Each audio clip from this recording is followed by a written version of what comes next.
So we ran away from the Grey Render. Just barely managed to get out. Cricket tried heroically sacrificing herself, but that didn't work. It worked. Well, at least she survived, but the party survived too. Yeah, that's true. Anyway, we got out. And so we stumble out onto the surface world, slam the door behind us, and there's 30 Grey Elves, all with bows and arrows all around us, ooh, how dare you escape, or something. Well, no, it was because Croesus had to. Punched the guy. Two of them were closing the door on Cricket, and he did an attack that knocked them both back and hurt them, and that was what pissed them off. Because that's way worse than anything the Grey Render would have done. So, we have to do some hurried negotiations. Yeah, and there's sort of a hastily forming ring of Grey Elves, Mongrels, and some shifters. So pointing their weapons at them. What we do is, let's see, who was it? Cricket and Aderon, for sure, immediately turn around and aim their bows and javelins and stuff at the door, too. Sort of oh, they're all worried the Grey Render's going to come out. Let's all join their ranks. And so we just joined their ranks, essentially, aiming at this door. Which they were a little bit hesitant on, but then someone had the idea of some of them were already boarding up the outer door, and so they went and started helping with that. Eventually, they just sort of let it slide, they just were helping, but as they were helping, the Grey Elf came up and was like, "You come with me." And they were like, "No, we need to be helping." "No, you don't need to be helping. Come with me."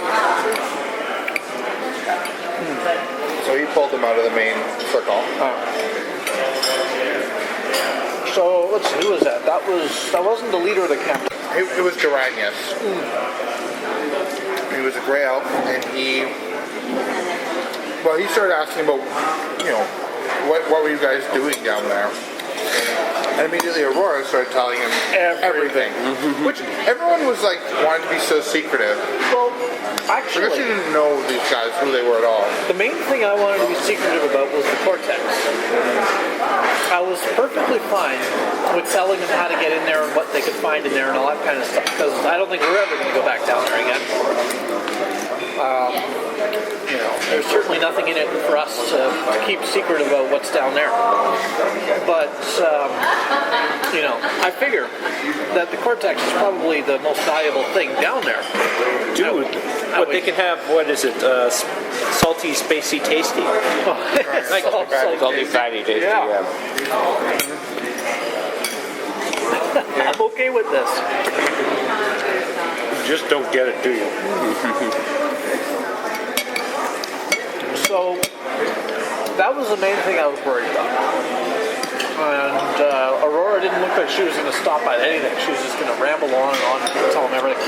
Yeah, she pulled out the Tome of 1,000 Faces and showed it to him, and he was getting super excited. This guy was just like, "Oh, wow, this is amazing! You guys are so amazing!" And he was just getting super excited. You're going to have to come see the head leader of the camp. But everyone kept trying to put the brakes on Aurora, especially Cricket.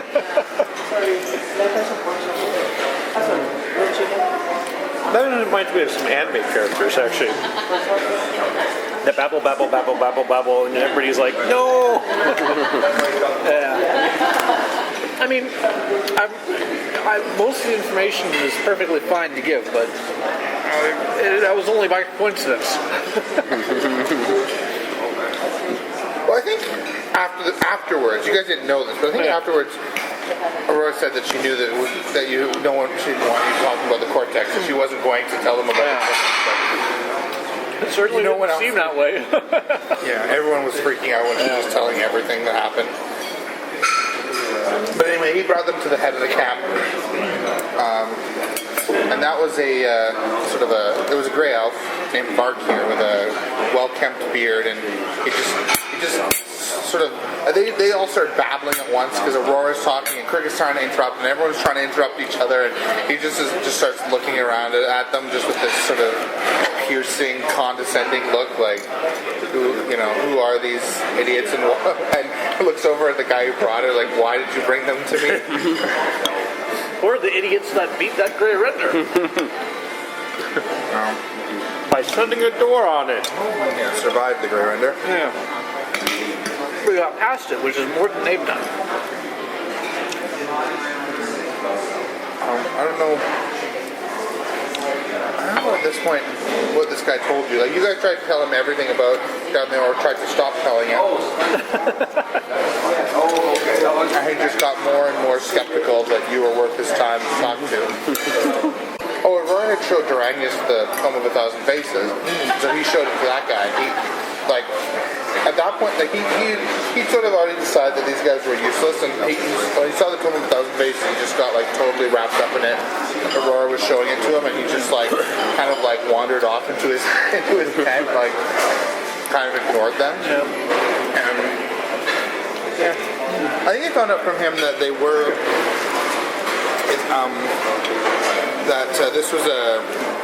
this was a Spellblade expedition. They put out a bounty in Valneva to go to this particular location as a new entrance to Oood ruins that they'd found. And so they just set up their dig site there. And they had problems with the Grey Render. They had a plan to get past it. They were going to poison it so that it was really, like, docile. But their first attempt had failed because it woke up halfway through, hence their health it was munching on. But, yeah, so they were, and that's why it was a mix. The elf They could put have out a just poisoned bounty. himself, knowing that he would have been eaten. Yeah, I mentioned some concern that their plan would be now to smear the poison on a domestic and send it down. Well, that's why it was a mixed group, because they just put out a bounty at Valneva, and there's, whoever took the bounty was their workers. Basically a 200 gold bounty to come along. They expected to lose some people because the ruins would be dangerous, so 200 gold, if you die, your next of kin gets 300 gold. And obviously both those guys, like both the first guy they met, Duranius, who was super just excited, and the guy who was condescending, both as soon as they saw Oood artifacts were like,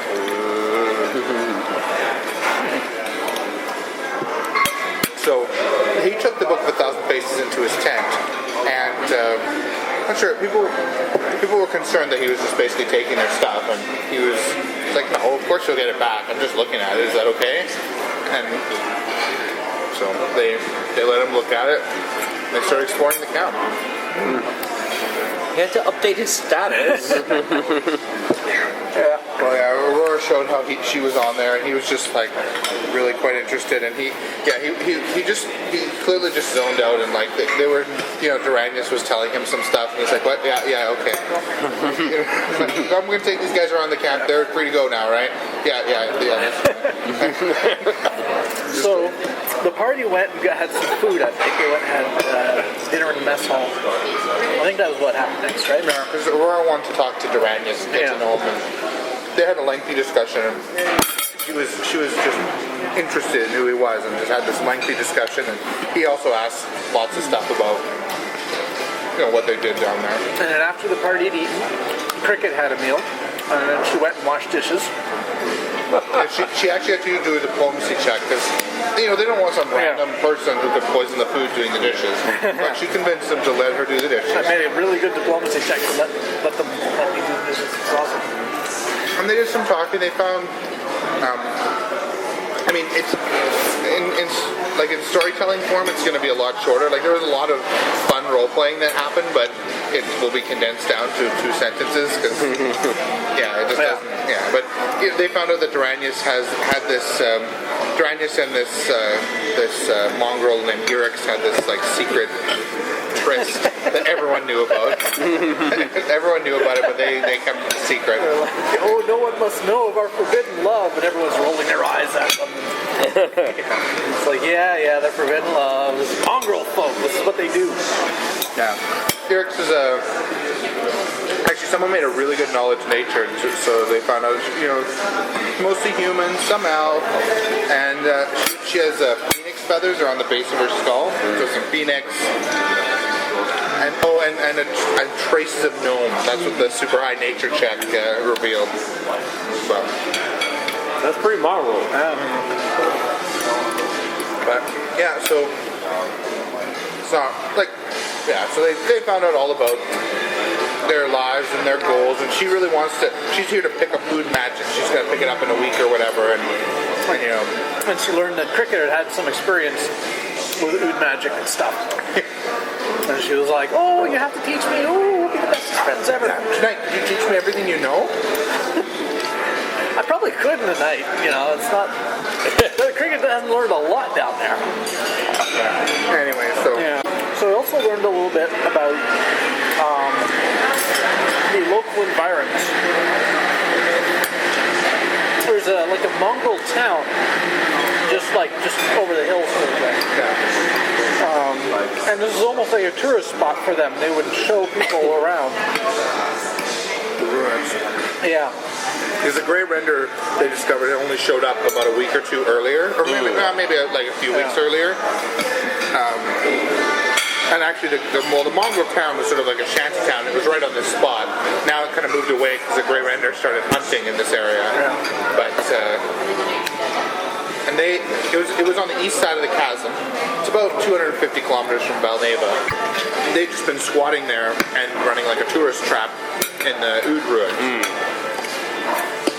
But depending on how they advertise it, that could be really ironic. Enter the dangerous ruins. Fine, explore. But their advertisements had made it to Valneva, and this is land that's owned by the Spellblades. So they never claimed it or anything. So they got together an official expedition with sanction to that we own this land, and basically went out there and said, we own this land. We're going to do an expedition. So you squatters get off our land.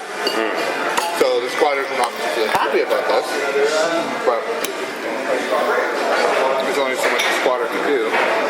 We also learned that they get resupplied by this harrier. I don't know if you remember the harriers. They're gnomes, right? No, they're mongrels. Mongrels. They're mongrels that Yeah, the fly flying these, ship. these aircraft things. Kind of kamikaze.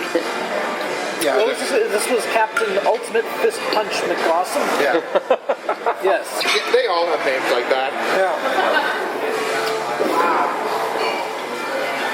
He's their regular resupplier guy. That's awesome. McAwesome. Of the New Hampshire McAwesome. Oh, okay. I was going to say. Yeah. Not the Highland McAwesomes. No. Those aren't as the most awesome of the awesomes, I think. So anyway, we went back and talked with what's his face, the leader.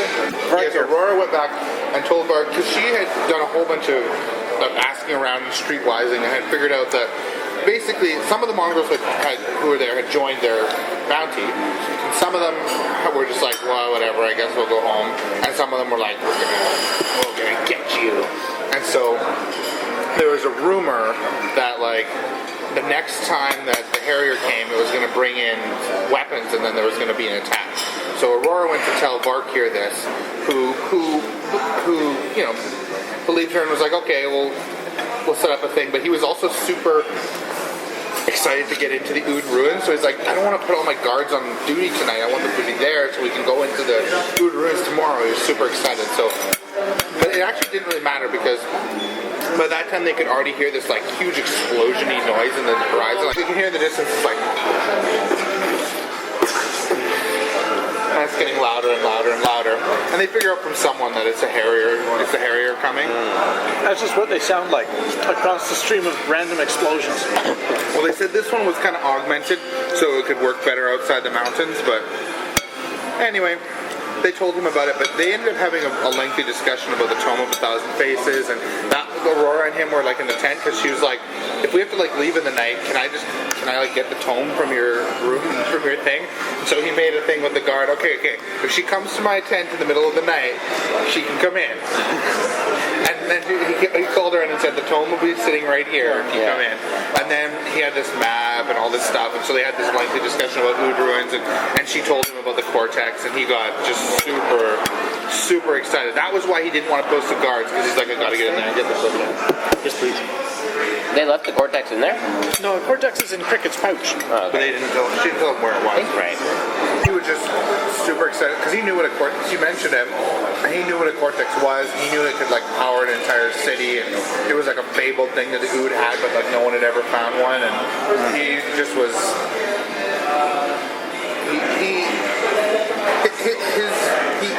He was really into getting this cortex, so he was super excited. But so she left. And they gathered together Duranius and Erix and went up on a hill because the Harrier was coming and it was getting louder and louder, and it was so loud that you couldn't talk without shouting, and it still wasn't quite there yet. And it was getting to be sunset too. So, Erix must have really failed her history check. Thank you. Yeah. First up? Okay. Erix must have really failed her history check badly. Because it was only around now that she actually found out the cricket was from the Empire of Endless Flowers. And then all of a sudden she was like, ooh, I'm a horrible racist. I hate all you cultured people from the Empire of Flowers and your art and culture and stuff. Oh, I'm a barbarian. She didn't like the Eve. Although that reminds me, Varkir didn't like the Eve either because Aurora was talking and and Cricket was like, "I'm the party leader. You should talk to me." And he's like, "Aren't you? You're a domestic, aren't you?" And she was like, "Yeah, I'm from the Empire of Flowers." F the Eve. And everyone was back talking to Aurora. So, racism against Eve? Yeah, horrible racism. The Eve have done nothing blameless in their careers, so I can see this as being a great injustice. Yeah, definitely Cricket ran into some... Well, I mean, of all the people in the whole world, the people who would hate the Eve the most are the mongrels, and they're in like a camp that's like mongrel and and also the elves. I mean, the Spellblades are kind of interesting because they in some ways save the Eve, but... How did the Spellblades save the Eve?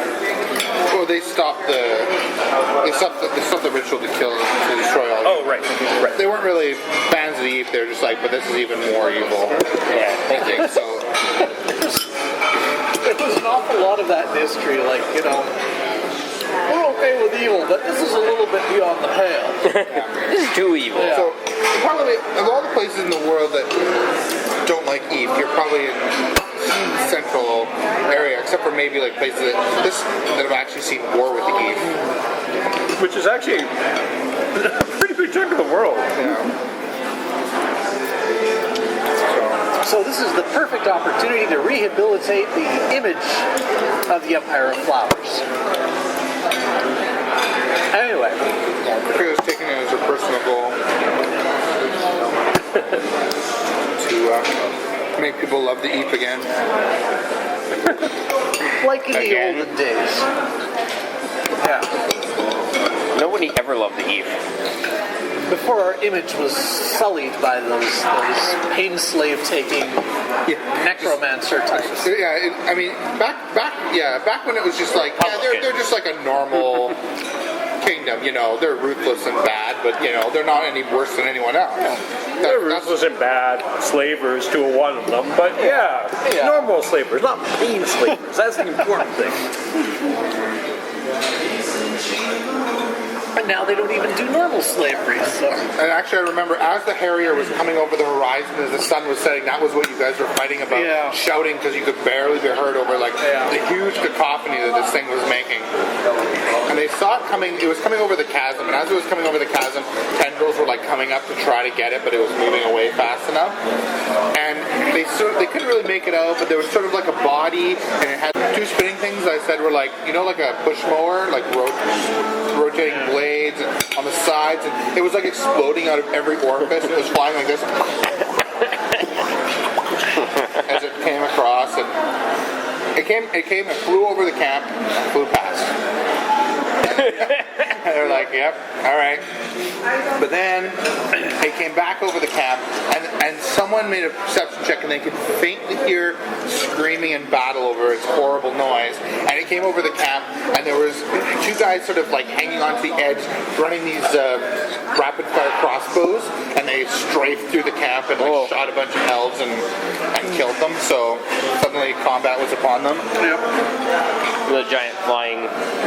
So we ran down. thing. We ran back down into the fight. Captain that's Awesome Fist Punch No, I call it Captain Ultimate Fist Punch McAwesome. Ultimate Fist Punch. It's hard to keep track. Yeah. Of New Hampshire McAwesomes. Yeah, and if I recall, by the time they got down there, it had wheeled around over the chasm and was coming back for a second run. Yeah. And it came back, and they had just gotten right into its firing range. So it strafed them with the crossbow bolts. It did sort of a line attack. And then it dropped this thing on them, the firebomb, hit them all, did massive, not massive, but did damage. Did it have a whistle on it? Well, I guess Someone it up did. at the top go, No, after it blew up, the Captain Ultimate Fist Punch McAwesome shouted some sort of like witty repartee, but he couldn't hear it over the noise of the machine, so didn't really make an impact. I'm of the opinion that Captain Ultimate Fist Punch McAwesome is probably completely deaf. He's stone deaf. that'd be awesome. Mick awesome, yeah. Well, that's right. The Harriers were pirates, though, so it makes sense, right? From their past. Yeah. So the fight is basically the local mongrel folk and the lawful expedition that is the rightful holders of the title to this land. These ungrateful locals that are upset about the industry that they've brought.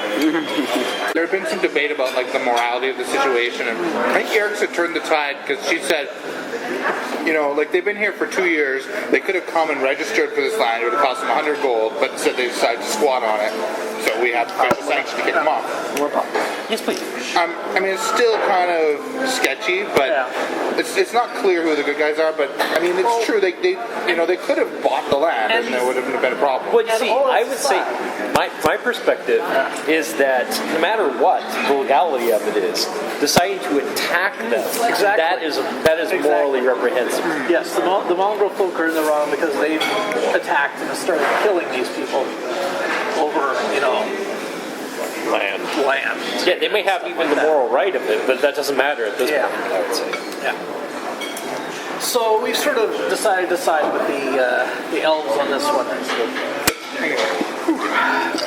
And so we joined the battle. And we wound up a bit scattered because there was fighting all along. And, each of us sort of picked our best target right off the bat and went off. The party really split up, and that made the combat a lot harder than I expected. Yeah. I also kind of expected the party to like focus on the flying machine while like the elves just fought the mongrels off screen, but instead they like focused right in, so they ended up kind of fighting both at once. Yeah. We, so I'm trying to remember who did what. Hank has been having trouble with some longbow-wielding mongrels that have this ability to turn invisible to him. And so they're like tag teaming him. One guy will shoot him and turn invisible, and then the other guy will maneuver in position to shoot him, turn invisible. So Hank got taken down. Oh, those guys are like major glass cannons. Like they do massive damage. Yeah, but he hasn't been able to get to them because they keep, hit and fade. And Croesus has been following Hank. I think Croesus and Aurora and Hank sort of formed up a unit over there, wound up over together. And Cricket and Aurora and Irix and what's his name? I'm forgetting him. Oh, Duranius have sort of formed a group over there. And the Harrier just did another pass and just hammered our group, the Cricket group over there. So Cricket got taken down to 0. Does someone have an RPG?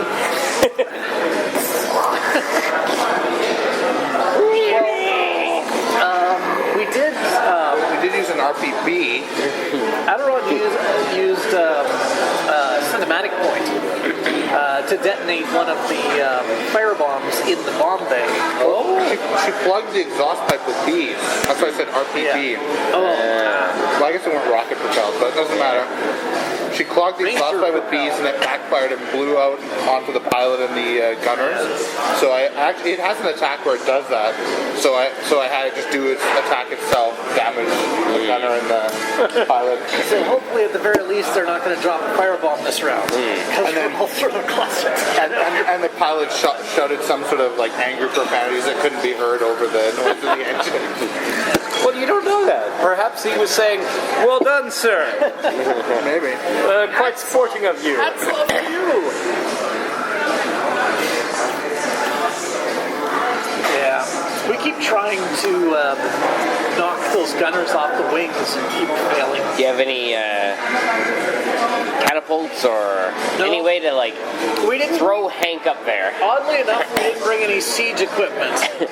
Just throw Well, Hank up did there. you check the bags closely enough? Maybe when in the bags that you put in, there was a catapult, ballista, maybe. Flying wings for Hank. You know, No, anything. apparently the Warforged did leave all our climbing supplies with the Grey Elves, saying, the proper owners would be coming by for this later. They did. Yeah. Oh, because they found out that this Warforged they said talked in this weird slow voice, came and dropped off this stuff, and said, the proper owners will be coming by. And then 2 days later, they saw this group of Warforged with a cart throwing bodies into the chasm. Like the scout found it. By the time they got back with like more people, they were gone. They're like, oh, that's weird. So we got our climbing gear back. Good news! Croesus is very happy that his pitons didn't actually cease to exist. How about, do you guys have a grappling hook? Could you maybe like... They do have a grappling hook now, because at least, I think 2 characters had grappling hooks. Well, just grapple onto that thing and just be like... well, like right now it's all... You must have some ranged people, right? Oh yeah, Cricket and Aderon are our ranged people. Right now, Cricket's doing everything she can just to keep everyone around her slightly above 0 hit points, herself included. And Aderon did the cool thing that blew the engines Fair out. enough. So yeah. You're doing what you can. Yep. But I want to save Eric's. The funny thing is, that thing comes along Whatever his name and it shoots in lines, and then all the party just went between these 2 tents and lined up in these perfect lines, and it gets to shoot 2 lines of crossbows. We weren't expecting it to do the trench run down there. If it was going the other direction, we'd be perfectly fine because there'd be these tents that are like giving us shelter and stuff. Getting into cover is actually a smart thing to do in this sort of situation. True. Just don't do it in a line. Yeah. But you guys, Or have are you out of action over your head. points? I'm out of action. Oh, everyone blew their action points. That's the other thing. They haven't Yeah, run since the Great Render thing. If you got action points, you could pull people into the tents, right? And that would provide good cover. But Well, that's my plan, but I've run out of actions right now. Just keeping everyone from dying next round. Unless we all get shot again. At last, we're someplace civilized. There's an encampment of elves, and they're an official expedition. They're sanctioned by their government, and they've come here and they've set up a nice little camp, and it's got a mess hall with proper facilities, and oh, so nice. Of course, there does seem to be some sort of politicking and strife, but that's part of civilization too. We can negotiate. We can work out who's in the right and who's in the wrong, and sort it all out. And true, right now it seems that negotiations have broken down. There's open warfare going on, it seems, but I'm sure that will be all sorted out, and we'll get it all working. And if not, well, there's so many different directions we can flee. Things are working out well. So, we got out of this place finally. as I mentioned last time. But yeah, there's these spellblades around. They seem like decent folk. It looks like they're going on an expedition looking through these ruins, which I can see why they would. It's obviously a dangerous plan, but hey, more power to them. Hopefully they can pull it off. I think the cortex we have would be pretty useful to them, but let's wait and see. Yeah. Outside, how good it is to feel the fresh air and sunlight. I forgot how depressing caves can be, or underground can be. So we came up in a group of people, random archaeologists. I forgot that Aurora really likes people. Too much. Really, it's not good to like people that much. I have to watch out for her, otherwise, yeah, it's just not good. Now we're fighting something again. It seems to be our fate to fight something, but not doing so well. Hopefully we'll get our act together and do a little bit better. So good to be outside again. Everyone was running around talking about stuff, but I could feel the wind on my face. And now I can see the stars. Of course, everything's blowing up. It's so noisy, and people keep trying to kill us. But the stars are the same. They're so far away and so pretty, and get away from me!